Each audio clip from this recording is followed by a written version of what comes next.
So, what is necessary then to cause inflation? Well, one thing, monetary expansion. Inflation is always and everywhere a monetary phenomenon. And it's something that we see happening right now, especially in the United States, but all around the world, increasingly with no end in sight. And with so many trillions of dollars, shorting the dollar and invested in assets, and this strategy is being employed by the ultra-rich, corporations, lobbyists, politicians, oligarchs, bureaucrats. Do you really think that those who are in control will intentionally choose an outcome that will bankrupt them, i.e. deflation, when they can avoid that and make themselves richer by just printing more money, which they can do because they can just choose to do that. And they stand to gain a lot by continuing to do that. They will bleed the system dry until all of the trillions that they owe is literally worthless, where what they owe is basically nothing. So I figure I might as well be on the right side of the fence. Copy what the big boys are doing. Because if the strategy starts to fail, you know there's a big, juicy bailout just waiting to happen. But it's a little bit harder to wrap your mind around when you're thinking of how do you short a currency? Because you're used to denominating transactions in that currency.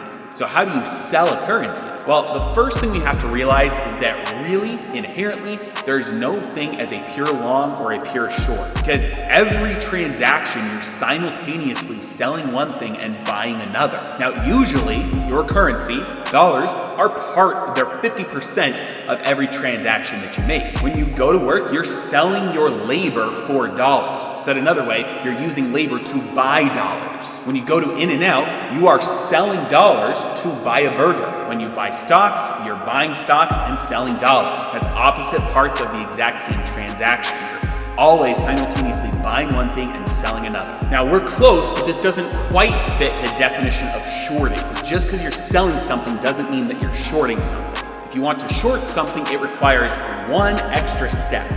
Borrowing. Because if you want to short a stock, you can't just sell a stock that you already own, because then you're just returning to a flat position from selling a stock that you bought. That's closing out your long position. You're not shorting it. If you want to short something, first you have to borrow it in order to then sell it. So if you want to short a stock, first you have to borrow those shares from somebody else who's okay with you borrowing them from them. And then you take those shares that you borrowed and you sell those shares to another third party and you pocket the cash. Now your cash position has increased because you sold something, so you got dollars for it. But you also have debt. The thing is though, you don't have dollar denominated debt. You don't owe a specific number of dollars.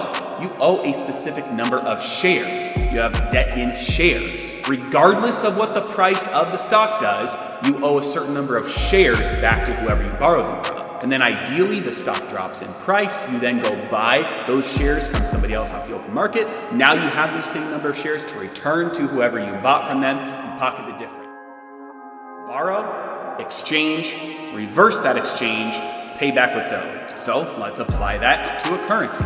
First, we borrow. This is intuitive. This is easy, right? You can borrow dollars a number of ways. Credit cards, auto loans, HELOC, business loans, margin loan in a brokerage account, or mortgages. There's multitudes of ways to borrow dollars. That part is easy, but that's the first step. You have to borrow dollars. But remember, borrowing's not enough, because if you just borrow dollars and let's say throw it in a bank account, you're not doing anything with it. All you did was borrow. You haven't shorted anything. The next step is to actually exchange those dollars for something else. You have to use that borrowed cash and swap it out for something. You can use that borrowed cash, swap it out for a car, for clothes, for food, for stocks, for gold, for Bitcoin, for a house, investing in your business, whatever it is. Step 1, borrow money. Step 2, exchange that money for something else. Yes, that means that every time you swipe your credit card for a bottle of wine or late night Taco Bell drive-thru, you're shorting the dollar. Now we're still not done, because this is just we've completed half the process. We borrowed, then exchanged.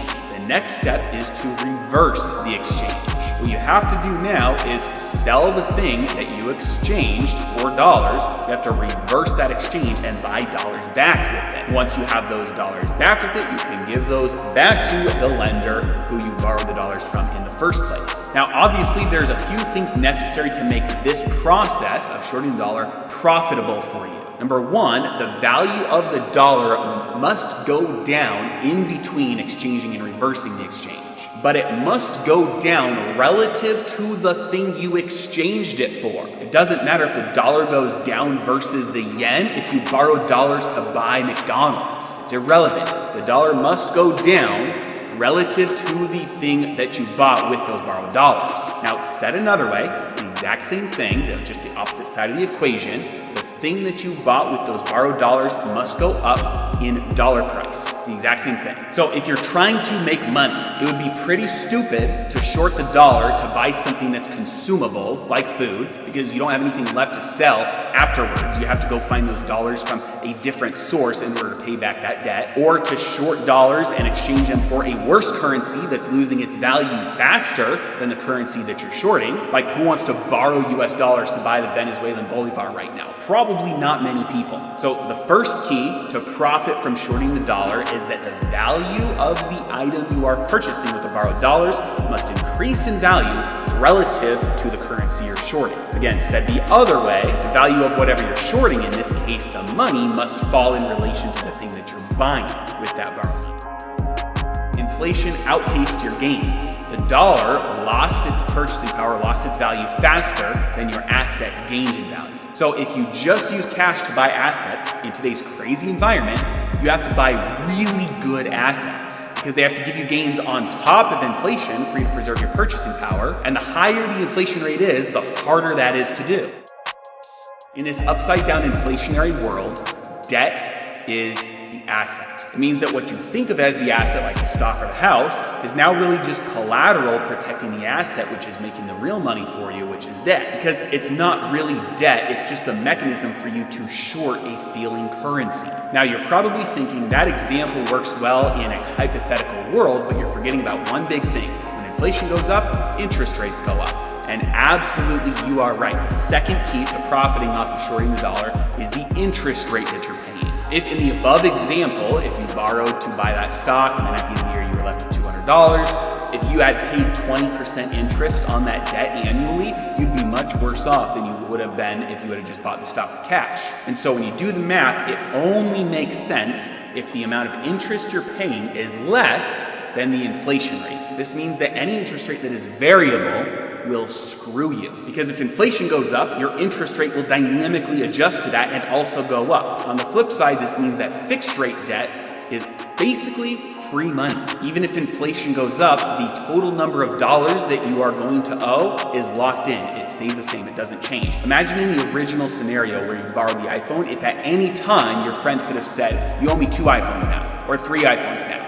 That's a variable interest rate. That's a bad deal. If you expect the value of something to go down and you want to short it to profit, you must use a mechanism without a variable interest rate. Because a variable interest rate is literally just another way to say that the lender has the power to choose how many dollars you owe back to them. Now, the next key to making this strategy profitable is that obviously you have to choose good assets. If you refinance your house and YOLO a few $100,000 into some GameStop calls, you're probably asking for some trouble. But the rich are rich because inflation makes their debt an asset. At the same time, inflation increases the price of the business or the other asset, the tangible thing that they really own in the first place. So shorting dollars to buy assets makes you win on both sides of the equation. Now, kind of like a bonus or the cherry on top, way to make even more money when you are shorting a currency in order to purchase an asset is buying cash flowing assets. Because cash flowing assets will produce income for you that will at least somewhat, and ideally more than 100%, cover